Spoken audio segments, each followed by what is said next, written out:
In 2012, the Sault Ste. Marie International Bridge marks 50 years, joining the cities of Sault Ste. Marie, Ontario and Sault Ste. Marie, Michigan, the state of Michigan and the province of Ontario, and the United States and Canada. First opened to traffic in October of 1962, the International Bridge has been a local link for commuters, students, and shoppers, and an international connection for tourism, manufacturing, and global commerce for half a century. Like many other water crossings of its kind, travel across the St. Mary's River between the Twin Saults took place for many years via ferry services. But as both countries developed their interstate and interprovincial highway systems, recognition grew for the need to construct a more expedient, convenient crossing. Jim McIntyre, former mayor of Sault Ste. Marie, Ontario, and longtime Bridge Authority board member, was part of that planning. At that time, crossing the river was achieved by a ferry system. And it didn't run 24 hours, which is a major problem for some people. But there were also huge lineups in the city. And I was working for a company that had its office on Brock Street, and the ferry dock was at the end of Brock Street. I saw those lineups every day. Larry Walls, who went on to a career working at the International Bridge, saw those traffic backups too. I worked for the International Transit. That was a ferry boat crossing between the two Saults. We broke the ice crossing the river as best we could. When it was winter, it was frozen up, but we kept a channel going across. A solution was needed, but a bridge in the current location wasn't the only possibility. Now, the St. Mary's River Bridge Company at that time was a group of interested people, Chamber of Commerce individuals, people from the Steelworkers Union, City Council, and their job was to promote the idea of a bridge. And there was a similar group active in Michigan, and it was their work that resulted in the bridge finally being built. The St. Mary's River Bridge Company is the result of an act of the federal parliament in 1935, and it provided for either a bridge or a tunnel. Well, the idea of a tunnel was quickly dismissed, partly because of the cost of construction, but also for security reasons, and the fact that to get to a tunnel, there's a long lead, and it would have required acquiring a lot of property on both sides of the river. As with all big bridges, designers and builders of the International Bridge faced a daunting task. They needed not only to cross the St. Mary's River and the Sault Locks, but integrate travel at both ends of the new bridge. 5 different locations were considered for the proposed bridge. Fortunately, the decision was relatively simple. Now, we were invited to meet the Premier in Toronto, we being John Curran, who was president of the Chamber of Commerce, and myself, to discuss the bridge location. And when we were ushered into the Premier's office in Toronto, he said, well, let's get right down to business. He said, now, gentlemen, if you think the Huron Street location is suitable, you're going to see action very soon. If you prefer some other location, it might take a while. Mr. Curran nodded to me to respond. So I said, Mr. Premier, Mr. Curran and I think Huron Street is perfect. So that's how the bridge got to be where it is. Between 1953 and 1955, all the necessary state, provincial, and federal approvals were obtained. $16 million in bonds were issued in Michigan, half purchased by the province of Ontario, to fund construction of the bridge. Designed by Steinman, Boynton, Gronquist, and London of New York, the 1.9-mile bridge incorporated a 4-span continuous arch design, the first time that design had been used. Yeah, I like the design of the bridge. It's really a good fit for the St. Mary's River. If you're looking at it from a distance, it rises and then falls. It rises over the locks, and then when it makes landfall in mid-river, it falls again. And that was done to conserve concrete, but it really gave a nice aesthetic effect to the bridge. Groundbreaking for the new bridge took place on September 16, 1960, and crews, half Canadian and half American, began work. 62 piers support the total weight of 125,000 tons of concrete and steel. On April 17, 1962, the two sides met in the middle of the span. After the bridge was started and the steel was up, there was a ribbon cutting ceremony, and I thought my instructions were to go to the construction office on the American side. So I had a colleague in town. I was working for Air Canada, and a traveling auditor was in town that day. So he and I got in my car, crossed the river on the ferry, and we headed for the construction office, where I was told, no, the ceremony's not here. It's out on the bridge where Canada meets the US. So I said to my friend, I've been assured nobody has to make a speech, this won't take 5 minutes.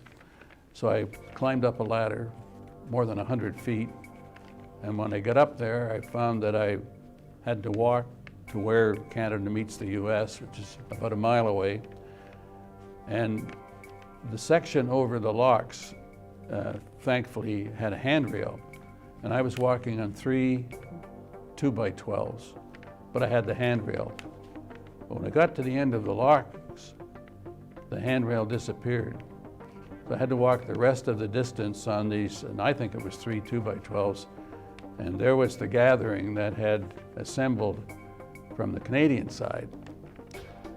And the ceremony itself was simple. Roy Lynn was the mayor of Sault, Michigan, and he and I wielded a large pair of scissors, cut a ribbon. Then I had to walk back the same way. And when I got to the other end, got down to my car, my friend said, "You have to be nuts doing that." And I said, I would never have done it if somebody had told me in advance what was entailed. So I think that was probably the original bridge walk. While some traffic began to flow on the new bridge a few days earlier, the official opening date was October 31st, 1962. Larry Walls chose a different date to mark the opening, October 22nd, and retired exactly 40 years later. My date is October the 22nd, 1962. I just remember that being the date when the traffic started flowing across the bridge. In fact, my mother took the bus from the Canadian side, went across the ferry on the last trip, and then swung around and went over the bridge. Regardless of the official date, local residents immediately enjoyed the benefits of the new bridge. Well, I think the people who really appreciated the bridge the day it was open were those who had formerly used the ferry service. I don't think anyone was unhappy to see the end of the ferry service. The gleaming new green and ivory span was completed at last. As a binational effort, the bridge was jointly owned by the United States and Canada. The original governing agreement has been changed twice over the past 50 years. The bridge is jointly owned by the state of Michigan, represented in the first agreement by the Michigan State Highway Department, and in later agreements the Michigan Department of Transportation, and the St. Mary's River Bridge Company, a wholly owned subsidiary of Federal Bridge Corporation Limited, a Canadian Crown corporation. Well, when the bridge was first opened, what made it possible was the sale of bonds in Michigan. It was a 40-year bond, and the authority consisted of 3 people appointed by the governor in Michigan, and there were 2 Canadians, but they were non-voting members. Now, it's worth saying that the Canadians were treated as equals, and they attended the meetings, participated in the discussions, and their point of view was taken into account. But it wasn't until the bonds were retired in 2000 that we had a true international board. We looked at 9 different models of management and settled on the structure that we have today. Our history of collaboration was there. We knew we could get along and work together, and so we went for a joint operation. In 2009, that agreement was redrawn. The number of representatives from each country was increased to 4, and the board renamed the Sault Ste. Marie Bridge Authority. The operation and governance of the Sault Ste. Marie International Bridge is based on a history of partnership and cooperation. We have a legacy of binational cooperation between the United States and Canada. The mission of the Sault Ste. Marie Bridge Authority is to promote cross-border trade and commerce at the local level, at the regional level, and at the national level. I think that we have accomplished that in many ways. Despite the binational makeup of the board, the business of managing the bridge transcends nationality. It's been a pleasure. I've been involved in quite a few committees in my lifetime, and none has been more congenial than the Bridge Authority. The members are there to do what they can to make sure that the bridge is well maintained, that the staff functions well, that we do what the public expects us to do. For me, in my experience, it's the ideal way that a board should function, and it has for all the years that I've been involved in it.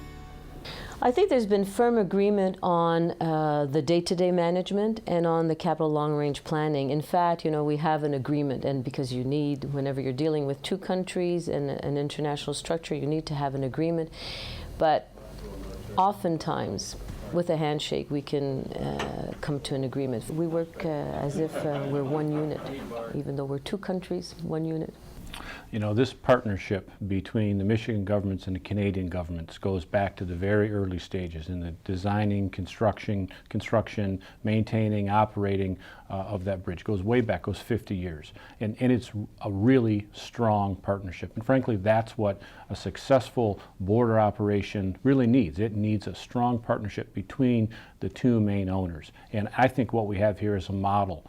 And it's a model about how all of these crossings ought to be put together and how they ought to be managed. Since the beginning, the International Bridge Administration, or IBA, has handled the day-to-day operation of the bridge and toll collection, as well as ongoing maintenance of the bridge and associated facilities. We at the Sault Ste. Marie International Bridge Administration really view our responsibility not only to maintain the infrastructure, but to maintain a connection. The men and women of the IBA collect tolls from bridge customers, keep the bridge deck plowed, maintain the structure and its components, and work with their two border protection agencies to maintain security of this critical border crossing.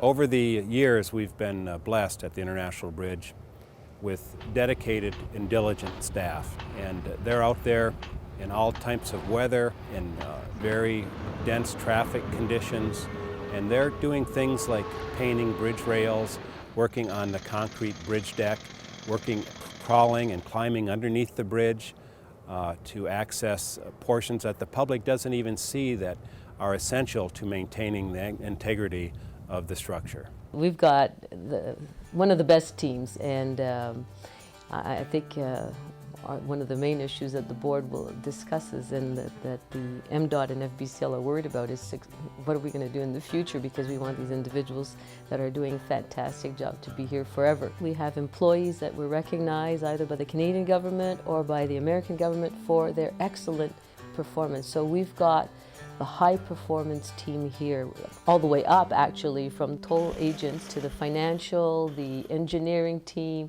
and Phil Becker that does a wonderful job at leading that team. IBA employees are technically employed by the Michigan Department of Transportation, but direction comes from the Bridge Authority Board. Continuing the binational nature of the organization, half of the IBA employees are Canadian citizens and half are American. The International Bridge Administration employees that our public sees out on the bridge, that our public meets in the toll booths, it's those employees that really represent the International Bridge Administration to our public. We just have darn good employees. We have some great employees that work at the IBA.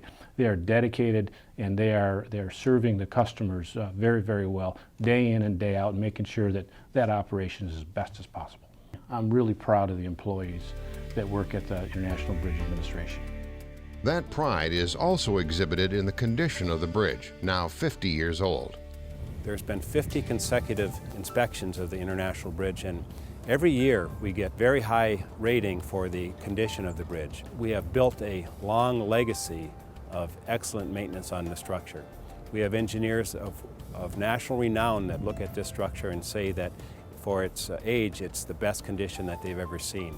For a bridge that is that old, the bridge is in excellent shape, and we've been getting those results from our engineering inspectors that the bridge is exceptionally well maintained. That's primarily due to the maintenance efforts that have been done over the years by the people that work out on the bridge.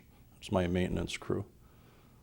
They take a great deal of pride in what they do and in making sure that the bridge is well maintained.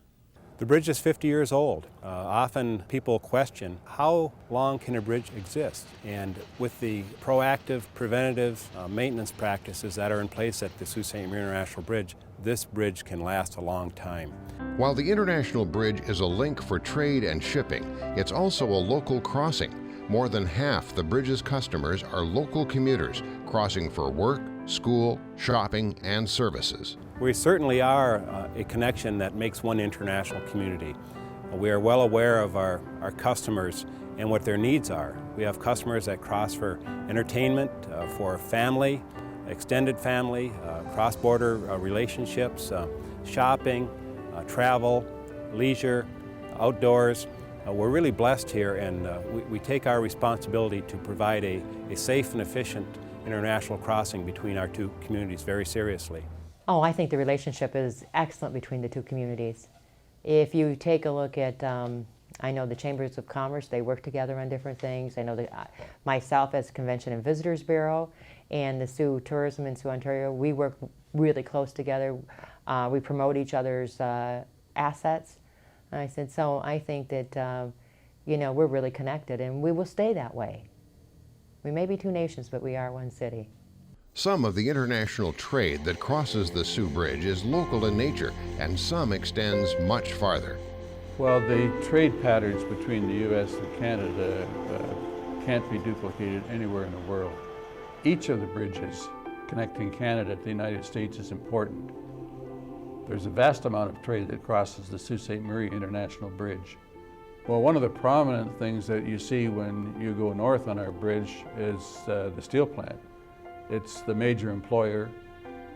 It's one of the biggest operations in northern Ontario. And a lot of its product is sold in Michigan. And a lot of it is trucked. So obviously, the bridge is essential to moving that product. A lot of it is intended for the automobile industry, and Michigan is still an important producer of cars and trucks. The Sault Ste. Marie International Bridge is the only crossing in some 600 miles of border between the U.S. and Canada. So we realize its importance to tourism, to trade, and to the local communities. Though local to many, the International Bridge remains an international border and is protected as such. U.S. Customs and Border Protection and the Canadian Border Services Agency keep the border secure at each end of the span. Since 9/11, I think that, you know, it's, we have to be more secure. We have to think differently than we used to think. You know, we used to take it for granted for being here, but now we have to really think how important this bridge is, not just to the two Sioux, but to the Michigan and Ontario and Canada and the U.S. Though tolls have changed over time, from $1.25 per car in the beginning to $3 now, adjusted periodically to reflect currency exchange rates, those revenues remain the primary source of funding to maintain the bridge. Bridge maintenance and operations is paid for by the bridge customers, the users. So every day somebody comes through or across the bridge, doesn't matter which direction, north or south, they pass through tolls. Tolls are collected. Those in turn go back to support day-to-day operations and long-term capital projects. Bridge tolls are almost our sole source of income. We have some income from rental to the duty-free stores and to customs brokers, but the vast majority of our income is from tolls.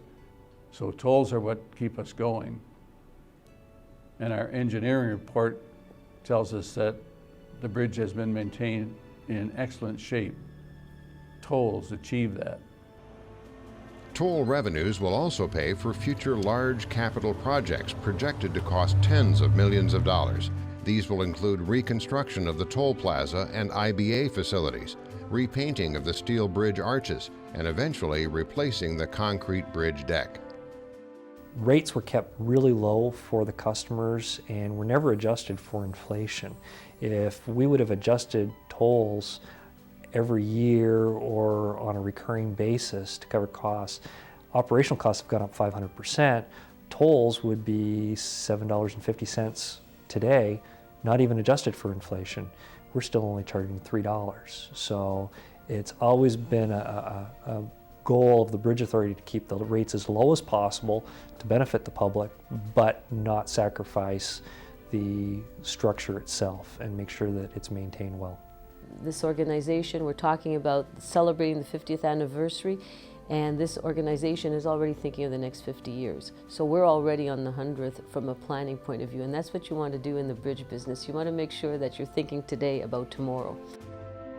While the U.S. government replaced its customs facility in 2006, the Canadian customs facility is also in need of upgrade. The Canadian government in 2009 pledged $44 million for that project, which is to begin construction in 2012. The Sault Ste. Marie International Bridge now boasts a 50-year history, one of stewardship, cooperation, and international friendship. For the 1963 formal bridge dedication, the U.S. President offered his own video message of congratulations and spoke of those very values. The new international bridge, joining Canada and the United States at historic Sault Ste. Marie, is a fitting symbol of the continued friendship, commerce, and cooperation between our two great countries. I am very pleased at this opportunity to greet the people of Michigan and Ontario who have worked so hard to make this bridge possible and to congratulate them on their achievement. This new international bridge is more than just a new and better means of crossing a river. It is another link in the strong bonds of friendship that tie our two countries together. I think it is important to note that this building of this bridge was truly a joint endeavor. The cost was shared by Canada and the United States. Contractors and workers were Canadian and American. Canadians and Americans will also jointly operate and maintain this new structure. And the traffic that flows across its 2-mile length, 24 hours a day, will be both Canadian and American. I deeply regret that I cannot attend the formal dedication of the bridge on May 24th, but I appreciate this opportunity to extend my warmest best wishes and congratulations to the people of our two countries upon the successful completion of this important international project, this important effort by our two great countries. The plan for the next 50 years is to continue those same values. I think we have to continue on with what we've been doing. You know, it's been quite a wonderful experience. I've been with the bridge for 3 years now, and every visit is another joy. We have to continue with forward planning. We have to build on the strengths that we have. So go look back at what's worked well and continue with that. Continue investing in our fantastic team. I'm pretty excited about it, the 50th anniversary. I said, you know, I mean, you take a look at this bridge and how beautiful it is. I mean, I was up in an office looking down at the bridge yesterday, and it's beautiful. And it's in such great shape already, still, you know. It certainly is an opportunity to be a part of the celebration for the 50th anniversary, a key milestone in the life of any structure, let alone an international crossing.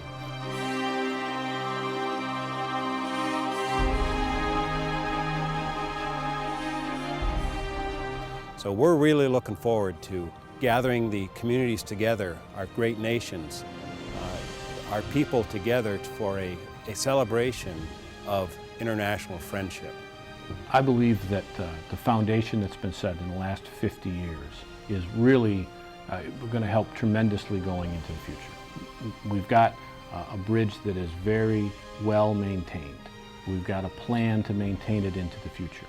We've got sound financial resources. We've got the bridge authority in place, we've got the administration in place, and frankly, I think we're set up very, very well for the future.